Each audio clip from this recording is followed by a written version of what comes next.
Okay, we already started, Charlie, sorry. 4 types of slope. Band deal yesterday, I don't know about today. Maybe still. Positive slope, negative slope. What other kind of slope? Straight up and down. What is the slope of that line? No slope. Or undefined. What's the other one? Horizontal. What's the slope of that? Whatever it's at. No. 0. How do you know that one's no and that one's 0? Because there is a difference between no slope and 0 slope. Well, more on that in a minute, so we'll figure it out right here. What is the slope of this line? How do you find it? You draw the little triangle thing, maybe. They gave you 2 points it goes through. So you just figure out, to get from here to here, how much did I go up? Divided by how much do I go over, right? Rise over run. So this one would have gone up 1, 2, 3, 4 over 1, 2, 3, 4, 5. Maybe it was the y equals mx plus b that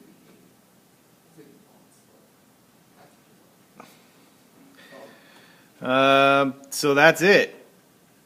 If you're going down, if it's like down 2, negative 2 over whatever. Okay, so the reason this one is no slope is if I pick 2 points on that line and I try to calculate the slope, if I go up 2, how many do I go over? 0. What's 2 divided by 0? Undefined.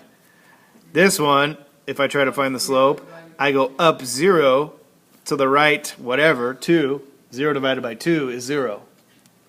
So that's how you remember. Just find the slope. Ooh, the slope formula. You don't need to memorize the formula. How do you find rise? How do you find how far something went up? X. Chain. Like y change minus. Yeah, you subtract the y's. It's just this. It's y2 minus y1 over x2 minus x1. You subtract them. That tells you how far it went up. You subtract the x's. That tells you how far it went over. This is just change in y over change in x. It's all the same thing. So when you're doing these, you just got to subtract. So, and make sure you do the y's on top and the x's on bottom. Doesn't matter which one I do first. It does not. I'm going to be weird and just to show you. Negative 4 minus negative 1, right? Subtract the y's. I remember I hated this. And then on bottom, what would I put? Negative 3. Yeah, you have to go in the same order. It doesn't matter if I go negative 4 minus negative 1 or if I go negative 1 minus negative 4. But I just have to go in the same order. So if I put this one first, I have to put this x value first. So negative 3 minus negative 12. So if I do negative 4 plus 1, that's negative 3. Negative 3 plus 12 is 9. So the slope of a line between those 2 points is negative 1/3.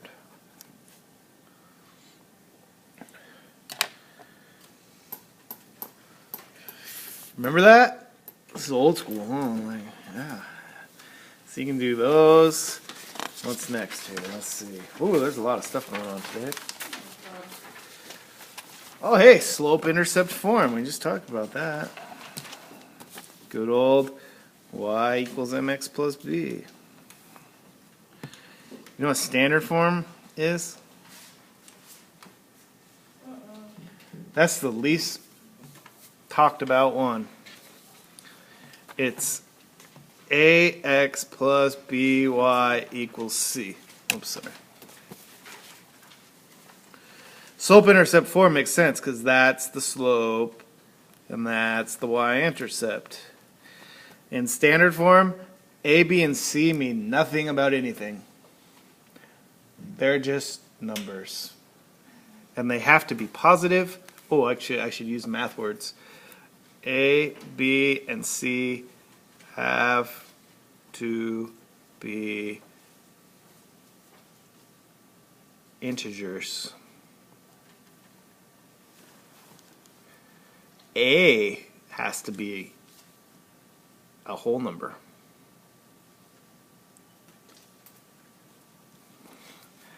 So what's that mean? Can't do decimal fraction. No decimals or fractions, and A has to be positive. I don't make these rules. I just follow them. I'm sorry. Don't even give us a form like that. I don't. I agree. I agree with you. I feel your pain.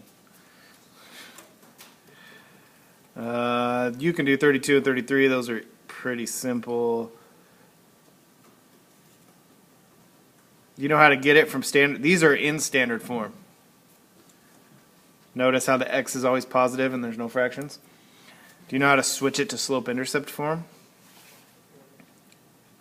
Isn't it like, Just solve for y. yeah, So pick one. Let's go 35.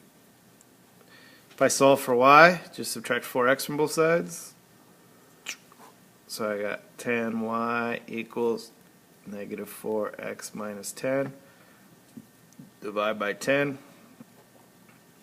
So y equals, well, you got to divide these both by 10. So what's negative 4 divided by 10? Negative 4 tenths. Let's simplify that. Negative 2 fifths x. And what's the negative 10 divided by 10? Negative 1.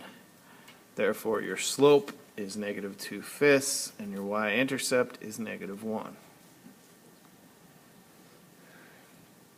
so then on 34, just, You would subtract x and then divide by negative 1. Because it has to be a positive y. So here, might as well just subtract x. So you got negative y equals negative x plus 3. You're not done. Divide by negative 1. So y would equal, well, what's negative 1 divided by negative 1? 1. 3 divided by negative 1, negative 3.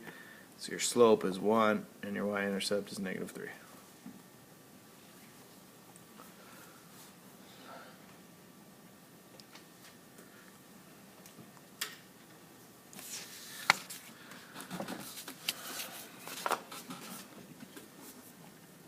To find the x-intercept of anything, set blank equal to blank and solve for blank.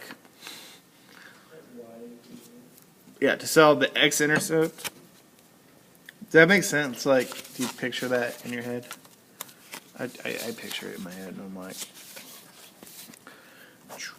x-intercept means like right here. Well, isn't the value of y always 0 right there? No matter where I'm at on the x-axis, y is always 0. So yeah, so to get the x-intercept, I set y equal to 0 and solve for x. And then the y-intercept, you set x equal to 0 and solve for y.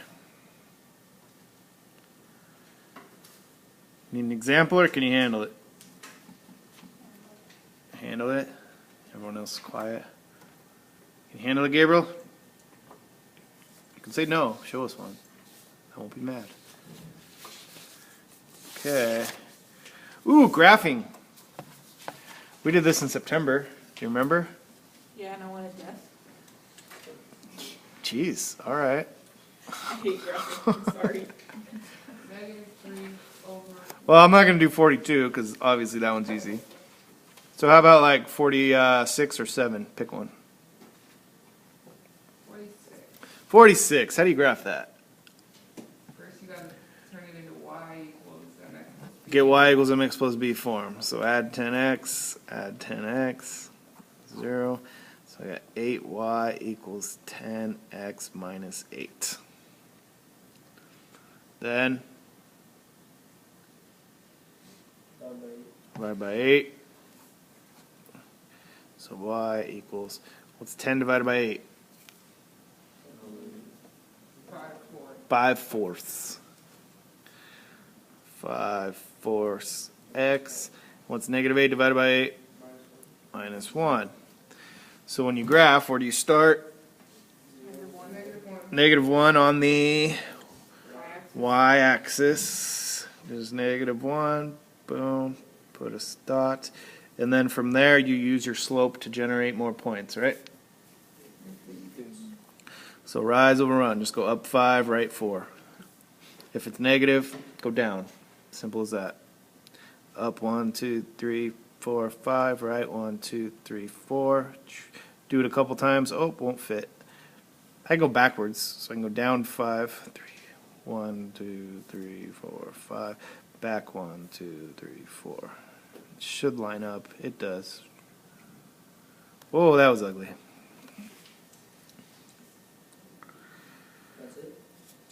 That's it. That's all there is to graphing. Determine which line best represents the line shown on the graph.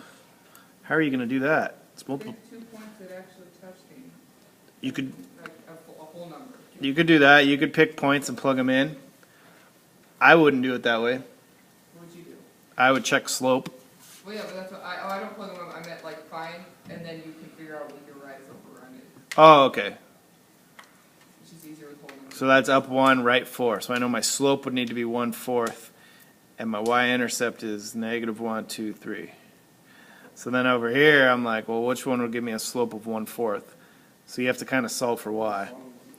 -1 divided by 4? No. This would be -1 divided by -4? Maybe. That's kind of tricky, yeah. I'll let you play with that. That's it. Just that. Better get to work.